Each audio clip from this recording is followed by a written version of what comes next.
uje cyane mwese mu byubahiro byanyu. Iyi ni Digital Wealth Rwanda nk'ibisanzwe. Hari amakuru meza rero mbafitiye ngira ngo mumenye. Tugiye kwinjira mu wundi mwaka wa 2022. Abantu harimo abatandukanye bari mu bihugu bitandukanye, si ngombwa mu gihugu cyacu cy'u Rwanda. Umuntu ashobora kuba ari muri Canada, ari muri Norvège, ari muri Australia, ari mu Bubiligi, ari mu Bufaransa, cyangwa no mu kindi gihugu icyo ari cyo cyose cya Afurika, akeneye opportunity nk'iyi ngiyi yinjirana mu mwaka 2022. Trading, forex trading ni umwuga mwiza. Abantu benshi cyangwa se wenda batari benshi baringaniye bagerageje kwitabira kugira ngo barebe uburyo babyaza amafaranga yandi nabo binjira muri ubu bucuruzi. Ariko ubu bucuruzi busaba kwihangana, bugasaba amarangamutima makeya, bugasaba gusoma cyane, mbese habanza ubumenyi muri make.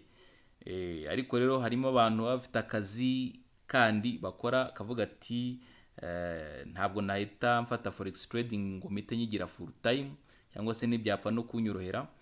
Ariko twagize amahirwe, haboneka company ifite inkomoko muri Canada izana uburyo bwo gukora forex trading cyangwa se uburyo bwo gucuruza amafaranga mu buryo bw'ikoranabuhanga ikoresheje robot.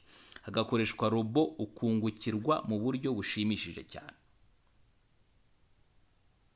Iyi niyo business tugiye kwinjirana mu mwaka wa 2022. Ukavuga uti ubu ni iyi nayo ni imwe muri source of income mfite kandi mbona neza yuko ikivamo gifatika. Company nta yindi rero ni yitwa Intelligence Prime Capital. Intelligence Prime Capital, company nziza cyane. Nkuko mubibona ahangaha, bijyanye na robo, umuntu ashobora guhitamo smart bot, akemera kungukirwa 15% mu kwezi, buri kwezi ku gishoro cye aba yashyizemo. Undi ashobora guhitamo brilliant bot, akazajya yungukirwa 30% buri kwezi. Ariko nge mpitiyemo abantu genius bot, kubera yuko inyungu iragenda igakabakaba 45% mu kwezi, ubwo ni buri kwezi. Igisabwa ni iki? Biroroshye. Utanga amafaranga yo gukodesha robo, ni amadolari 99.9, ariko iyo mvuze amadolari hano na ya Bitcoin cyangwa se USDT. Ariko muri no minsi turimo, kugeza ku itariki ya mbere z'ukwa mbere 2022, hari promotion ihari aho kwishyura 99.9 wishyura amadolari 50 ya Bitcoin cyangwa se USDT, ukabukodesheje robot. None ukagira n'andi mafaranga ushyira mu isoko kugira ngo ushobore gucururizwa, inyungu zikugereho kuva kuwa mbere umunsi ku wundi kugera kuwa gatanu. Mbahe nk'urugero, niba umuntu ashyizeho $1,000 mu isoko, agatanga nayo madolari 50 yo gukodesha robo, n'urugero ndimo gufata, ni ukuvuga ngo inyungu ye iragenda ikabakaba 450. Iragenda ikabakaba 450. Urumva ko ntago twayita inyungu nkeya. Ubwo ni mu kwezi, buri kwezi iyo nyungu ikamugeraho. Ni ukuvuga rero tugenekereje ku munsi, inyungu ni 1.7 buri munsi, kuko twemererwa kubikuza buri weekend. Tubikuza muri USDT, ni amafaranga y'ikoranabuhanga. Nkanjye umenyereye ibijyanye na business online, cyangwa se winjiye muri aka kazi ko gucuruza amafaranga y'ikoranabuhanga online, tubafasha kuvunja rero mu manyarwanda. Tubafasha kuvunja, nta kigoranye kirimo rwose. Kuri hasi muri comments mba nashyizeho nimero zanjye, ku buryo umuntu aba interested cyangwa se ashaka kwitabira, avuga ati se aya makuru ni meza, ariko se nabasanga hehe, wampamagara kuri iyo nimero cyangwa se wamamagara kuri iyo nimero, cyangwa se ukananyandikira kuri WhatsApp. Hanyuma iyo opportunity nawe ugashobora kuyibyaza umusaruro. Buri icyambere ni amakuru.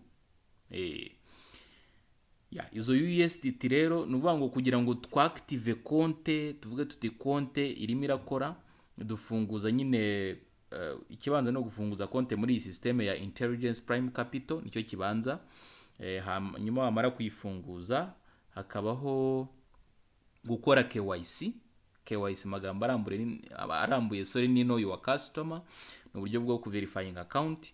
Ibyo byarangira tugashyiraho igishoro cyacu, ayo kwishyura robot tukayishyura, ndetse nayo gushyira mu isoko nayo tukayishyura. Byishyurirwa icyarimwe, ntabwo wavuga ngo ndaje ngo mbe ntanze ayo 50 ngo hanyuma ngo ibindi nzaba mbikora. Reka no opportunity nziza rero. Umuntu ashobora gutangira no kuri makeya akazagenda akora upgrade buhoro ukora upgrade, uzamura igishoro cyawe kugira ngo inyungu uzajya ubona mu cyumweru nawe ujye uyireba ubone yuko ifatika. Aha ni ahantu heza hazima hizewe, ubona yuko company izamara igihe kurikije imikorere, kuko uyu mwuga ni umwuga usanzwe ubaho winjiriza abatari bakeya ku ruhando mpuzamahanga. Kumenya kubaho rero ugafata icyemezo nawe ukawitabira byaguhesha inyungu.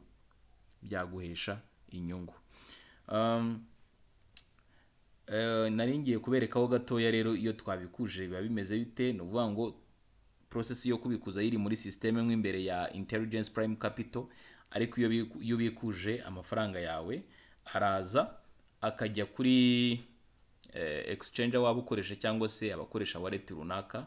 Nk'ayanjye ngewe yaje akenshi ajya kuri FTX. Iyi ni imwe mu ma exchange 5 akomeye ku isi, amasoko acururizwaho cryptocurrencies. Iri ni rimwe mu masoko 5 akomeye ku isi ya rurema. So nk'aya mbere mperuka kubikuza ni ku itariki 27 z'ukwa 12 muri 2021 sorry ni 108. Urumva n'ubundi ntibiri munsi y'ibihumbi 104. Andi nabikuje mperuka ni 78.